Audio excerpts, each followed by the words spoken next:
हर साल 12 जून को विश्व बाल श्रम निषेध दिवस मनाया जाता है, जिसकी शुरुआत 2002 में अंतर्राष्ट्रीय श्रम संघ ने की। इसके बाद से हर साल से दिवस मनाया जा रहा है, जिसका मुख्य उद्देश्य लोगों को 14 वर्ष से कम उम्र के बच्चों से श्रम न कराकर उन्हें शिक्षा दिलाने के लिए जागरूक करना है। दूसरी ओर कोरोना महामारी के हालात में तो बच्चों की सुरक्षा पर ध्यान देना अधिक आवश्यक हो जाता है, क्योंकि देश के हर कोने में नौनिहाल समूह में बाल श्रम करते हैं। तब ऐसे में उनको कोरोना का संक्रमण होना स्वाभाविक है।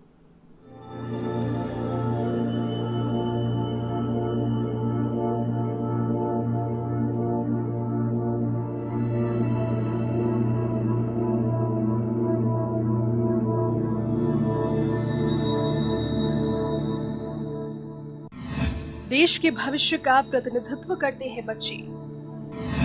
कर्णधार और प्रगति का आईना है बच्चे। राष्ट्र की धरोहर है हमारे नौनिहाल। लेकिन बचपन मजदूरी के बोझ के तले दबा है और मुरझा रहा है बच्चों का चमकता चेहरा। बच्चे कह रहे हैं, मत छीनो बचपन हमारा। मानव जगत में उत्साह, उमंगों और सपनों का सर्वोत्कृष्ट जीवित पुंज बच्चों को माना गया है। ये बच्चे ही किसी भी राष्ट्र की भविष्य का प्रतिनिधित्व करते हैं। वे ही देश के भावी कर्णधार और प्रगति का आईना होते हैं। उनका चमकता या मुरझाया हुआ चेहरा इस बात का प्रतीक है कि देश कितना खुशहाल, संपन्न या विपन्न है। ये राष्ट्र की धरोहर होते हैं। इनकी समुचित देखभाल और विकास पर ही किसी भी राष्ट्र की प्रगति निर्भर करती है। वे सभ्यता और भविष्य के आधार है और निरंतर नवजीवन का स्रोत भी माने गए हैं। इन बच्चों के कंधों पर मानवता की उज्जवल भविष्य की आधारशिला रखी जा सकती है।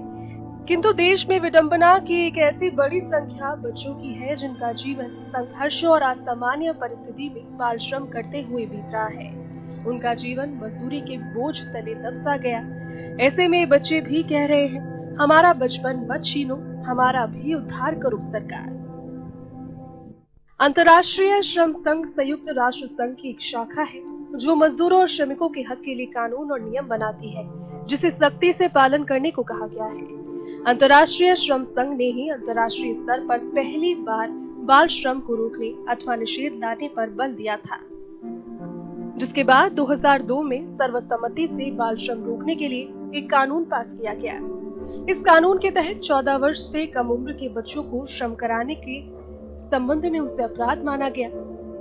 इससे पहले 1986 में बाल श्रम निषेध और नियमन अधिनियम पारित हुआ, जिसमें 14 वर्ष से कम उम्र के बच्चों से श्रम कराना गैर कानूनी किया गया। इसी के साथ भारतीय संविधान के अनुच्छेद 23 बच्चों को खतरनाक उद्योग और कारखानों में काम करने की अनुमति नहीं देता, जबकि धारा 45 में देश के सभी राज्यों को 14 साल से कम उम्र के बच्चों को मुफ्त शिक्षा देना अनिवार्य किया हुआ है।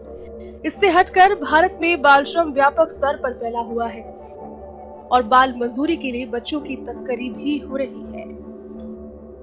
इतना सब होने के बाद भी वर्तमान में देश के कई क्षेत्रों में छोटे स्तर पर होटल और फैक्ट्रीज में अलग व्यवसाय में मजदूरी कर हजारों बाल श्रमिक अपने बचपन को तिलांजलि दे रहे हैं, जिन्हें ना तो किसी कानून की जानकारी है और ना ही पेट पालने का कोई और तरीका पता है। मध्य प्रदेश से लेकर उत्तर प्रदेश, राजस्थान, जम्मू कश्मीर, तमिलनाडु, महाराष्ट्र, केरल, आंध्र प्रदेश, आसाम, त्रिपुरा और संपूर्ण भारत में ये बाल श्रमिक देखने को मिल जाएंगे। इसमें ये बच्चे रत्न पॉलिश, कांच, बीड़ी उद्योग, हस्तशिल्प, सूती हौजरी समेत चाय बागानों में कार्य करते देखे जा सकते हैं। लेकिन कम उम्र में ऐसे कार्यों को असावधानी से करने पर इन्हें कई ऐसे प्रकार की बीमारियां होने का भी खतरा होता है। एक अध्ययन में पाया गया कि जितने भी बच्चे बाल श्रम में लिप्त हैं, वो या तो निरक्षर हैं या बीच में ही स्कूल की पढ़ाई छोड़कर चले गए। इनमें अधिकांश बच्चे बीमार पाए गए और कई बच्चे नशे के आदी भी थे। इतने प्रयासों के बाद भी बाल श्रम समाप्त नहीं हो सका। भारत जैसे विशाल देश के किसी भी राज्य में इस गंभीर समस्या पर काम नहीं किया गया।